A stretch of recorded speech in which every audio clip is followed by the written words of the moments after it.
Bonjour et bienvenue dans un monde fantastique où la télévision couleur est apparue après la puissance nucléaire. Attends mec, 2 secondes. Attends, 2 secondes. C'est sur ce ton que tu vas lire ton texte? T'es sur internet là, je te le dis. Faut que ça pète. Faut que ce soit champ max. Ok. Bouge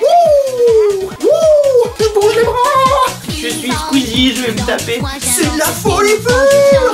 Un maximum de pouces bleus les copains!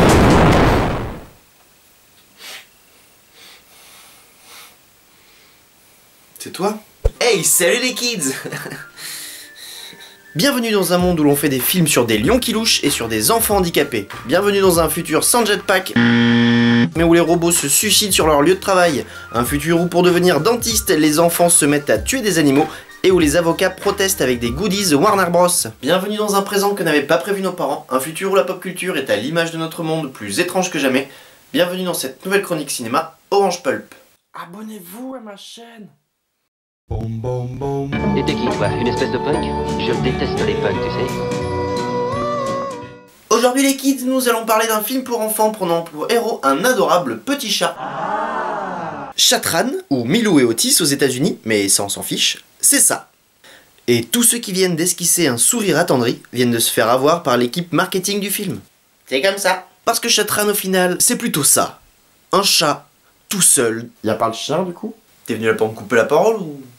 Un chat, tout seul, dans une caisse au milieu de l'eau, contre un ours. C'est parti! Alors, Chatran ou Koneko Monogatari, littéralement Histoire de chaton, est un film japonais pour enfants sorti en 1986 par le réalisateur et zoologiste Masanori Hata, et distribué par la Toho qui, lassé de torturer des lézards en plastique, décide de faire de même avec de vrais animaux. Il y a même un jeu sur Famicom sorti la même année.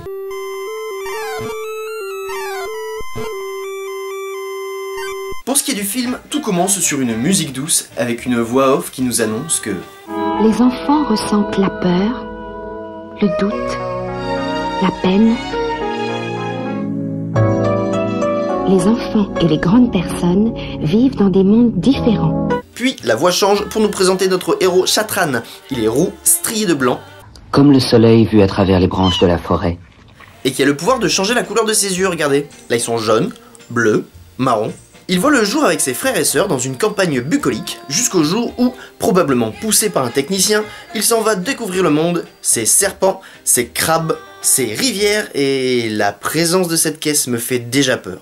Même si bon, là ça va, c'est le début, je me doute que... Attention, il est tombé! C'est un pays splendide, mais parfois dangereux. Non mais tais-toi la voix, aide-le, tu vois bien qu'il est en danger.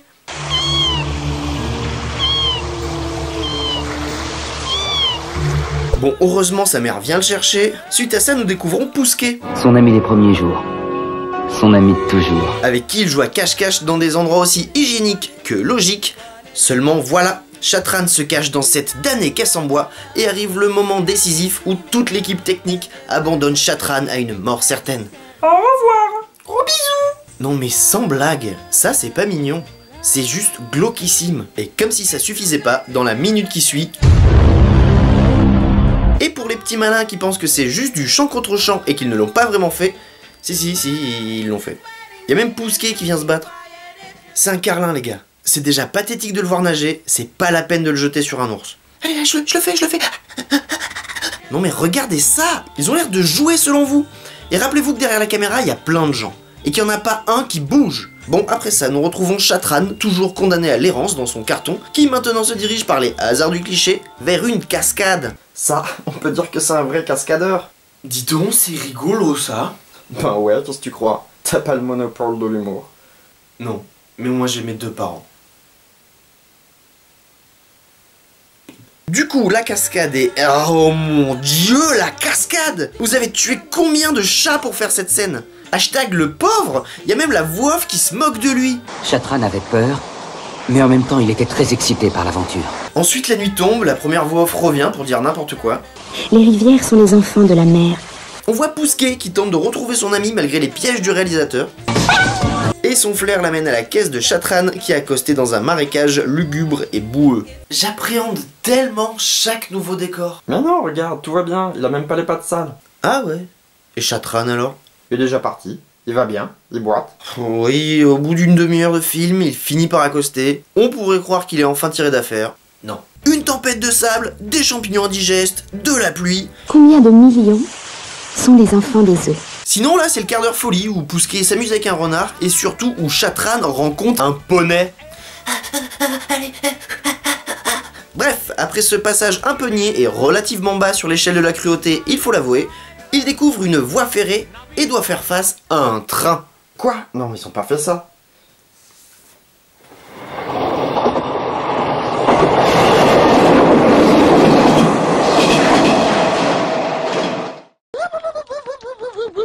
Du coup, après il fait sa vie, il se fait ses petits kiffs et pose pour des calendriers.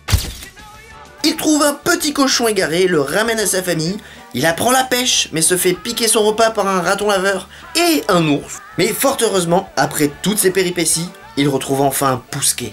Son ami des premiers jours. Son ami de toujours. Et c'est dans une scène forte en émotion qu'ils courent l'un vers l'autre au ralenti, mais dans la même direction. Ensuite, Chatran est de nouveau seul, et j'ai pas compris pourquoi. Du coup, il décide de s'accorder un repos bien mérité dans le nid d'un grand-duc super rassurant. Et Chatran rêve. Ouais, enfin il rêve. Moi perso, me retrouver bloqué sur une branche avec un ours, j'appelle ça un cauchemar, mais bon. Ensuite on fait une transition réveil, et hop, Chatran se retrouve téléporté au milieu de la cour de récré, où une centaine de mouettes veulent toutes jouer avec lui. Regardez comme ils s'amusent comme des petits fous tous ensemble.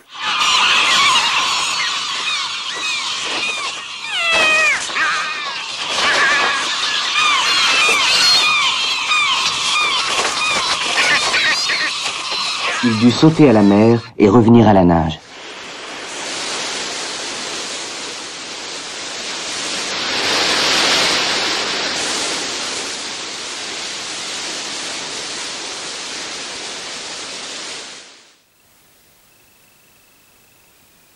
Ok.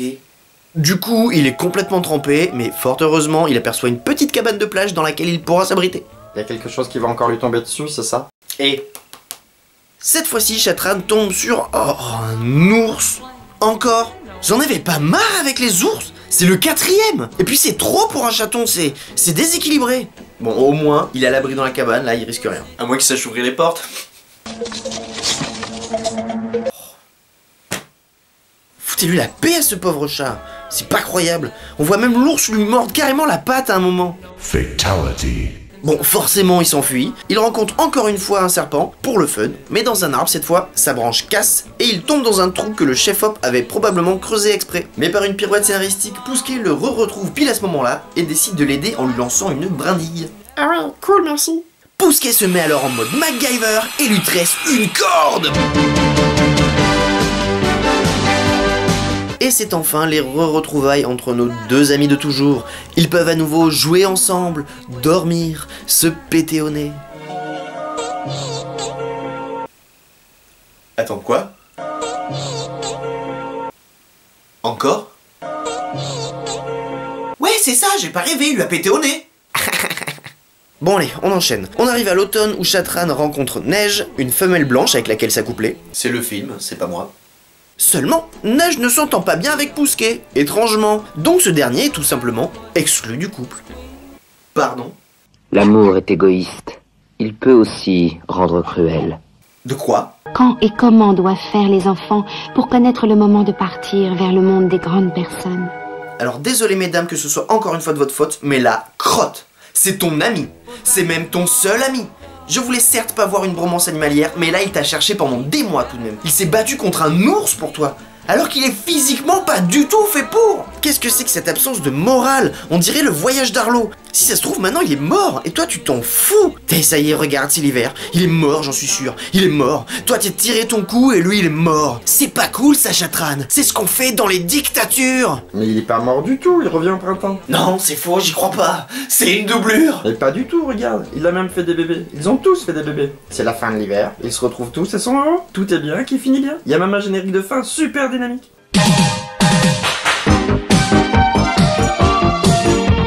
Ouais, et une absence de carton indiquant qu'aucun animal n'a été blessé d'ailleurs. Peut-être, mais c'est un film japonais qui date de 86. Puis quoi, c'était très joli. L'histoire de la vie à travers l'évolution des saisons. Ils ont bravé toutes les épreuves et ça finit bien. Je vois pas où est le mal. Fais pas ta mijaurée pour quelques blessures. L'histoire reste belle et je suis sûr que tous les chats ont bien fini leur vie. Alors, Ce film a mis 4 ans pour être tourné. À la sortie du film, un journaliste du The Economist London tira la sonnette d'alarme en recensant la mort d'un tiers des 30 chatons utilisés pour le métrage, et d'en avoir blessé quelques autres pour le fun. Ah ouais, quand même.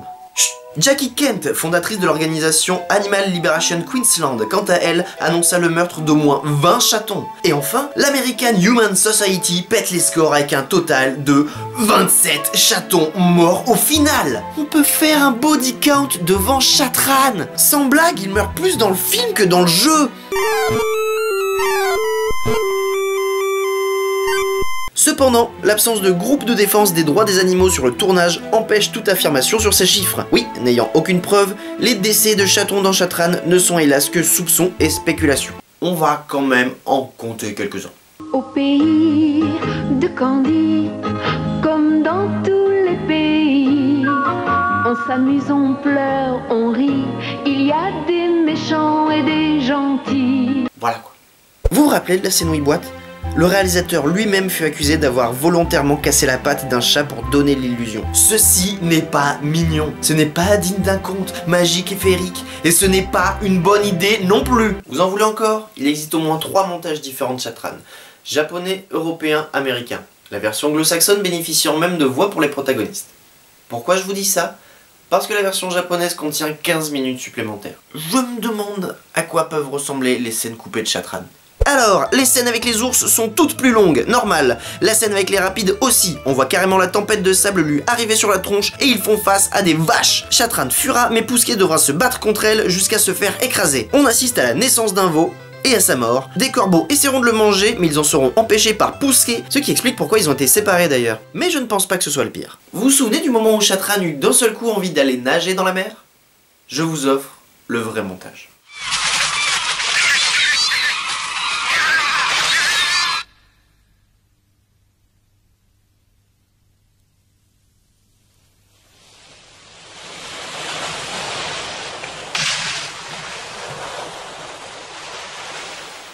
Un chat, ça saute pas comme ça les gars. Là, ça se voit que vous l'avez jeté. Et fort en plus. Et c'est pas fini. On le voit tenter de remonter la falaise, ne pas réussir et s'écraser contre les rochers en contrebas. Il n'a pas choisi de nager. Il a été obligé. Par vous. Je pense que ce film est la cruauté à l'état pur. Ce qui est étrange car le réalisateur est un zoologiste qui a fondé le refuge Mutsugoro Animal Kingdom sur la côte orientale d'Hokkaido où il vécut avec sa famille et plus de 300 animaux sauvages et domestiques. C'est d'ailleurs là qu'a été tourné le film. Je suis navré monsieur Nichon, ce n'est pas suffisant pour excuser quoi que ce soit. Si vous voulez raconter une histoire horrible avec des animaux tout en torturant vos protagonistes, faites-le en dessin animé, en bande dessinée, ou encore avec des marionnettes, que sais-je. Mais c'est pas la peine de jeter un chat d'une falaise. Lui n'a rien demandé et il ne sera pas payé. On parle pas d'enfants handicapés là. S'ils meurent, leurs parents ne sont pas indemnisés. Là, c'est juste infâme. Je crois que c'était pas le but de faire un film horrible. Eh ben c'est raté. Alors qu'on soit d'accord, dans l'absolu, je n'ai rien contre les films avec des animaux. Certains sont très bien, et il est de notoriété publique que la plupart furent très bien traités. Enfant, j'aimais beaucoup l'Incroyable Voyage de Disney, le remake de 93. Mais, malgré quelques scènes traumatisantes, ils ont réussi à ne perdre que 3 chats. Le savoir-faire Disney. Et je sais que ça date pas d'hier, parce que j'ai fait des recherches, mais de 1903, avec le court-métrage muet Le Chaton Malade de George Albert Smith, dont le titre est annonciateur de ce que sera le funeste destin des chats au cinéma lors du siècle à venir, bien avant Internet et ses lolcats. Et ça continue aujourd'hui avec toutes sortes d'animaux. J'avoue avoir une certaine fascination envers les films de singes. C'est un singe, et il s'habille comme nous. Mais pour le cas de Shatran, non. Il n'y a aucun discours pertinent ou subversif sur la condition animale, rien d'écolo, rien sur l'impact de l'homme sur l'animal, rien qui justifierait la démarche. Du moins, pas quand on le regarde avec des yeux d'enfant. Et comme nous le dit le film au début, Les contes des enfants ne sont pas ceux des adultes. les chats ont 9 vies. Mais même sans faire de spéculation, je pense qu'on peut dire que Shatran n'a pas survécu à son aventure. Mais c'est pas grave. La magie du montage et du marketing a recollé les morceaux ensemble, l'a fait revivre, a collé une belle image dessus, une musique douce, et l'a vendu à des enfants. Ils ont fait voir ça à des enfants. Ils l'ont vendu à des enfants. C'est même le public cible. Ce conte ne marche tellement pas. Il est mort 20 fois et ça se voit à l'écran. Votre message ne fonctionne pas. Là, on voit juste une nouvelle facette de jusqu'où on est capable d'aller pour de l'argent. Il était même le film le plus rentable de l'année lors de sa sortie au Japon. Alors, soit d'un côté, vous traumatisez des millions de gosses, soit ils se font avoir par le film et leur vision du monde s'en trouve complètement biaisée. Si on fait voir n'importe quoi aux enfants, faut pas s'étonner si en grandissant, ils votent n'importe comment. Sans blague, il y a bien un moment où tu vois que tu vas trop loin. Je pense que tu t'en rends compte que tu fais un snuff movie pour enfants. Il ne faut pas oublier que la pop culture est la première forme de culture à laquelle on est exposé étant enfant. Et Shatran est à coup sûr la Madeleine de Proust de bon nombre de tueurs en série. Ce genre de cannibale holocauste camouflé derrière une imagerie inoffensive, trompant l'œil des parents, qui, comme tant d'autres, se glisse entre les bons films, de plus en plus chaque année parce qu'on a d'autres soucis que de savoir ce que regardent nos enfants, comme par exemple, qu'est-ce qu'on regarde nous. Au point que l'on s'y perd et qu'on participe inconsciemment à uniformiser toute une pop culture et donc toute une culture en la tirant vers le bas. Et si nous ne pouvons plus faire confiance à qui que ce soit dans ce marasme culturel qui confond populaire et populiste, que peut-on faire les enfants? Voter?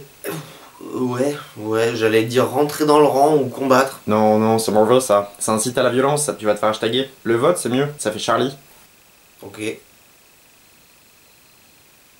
À mercredi prochain les kids!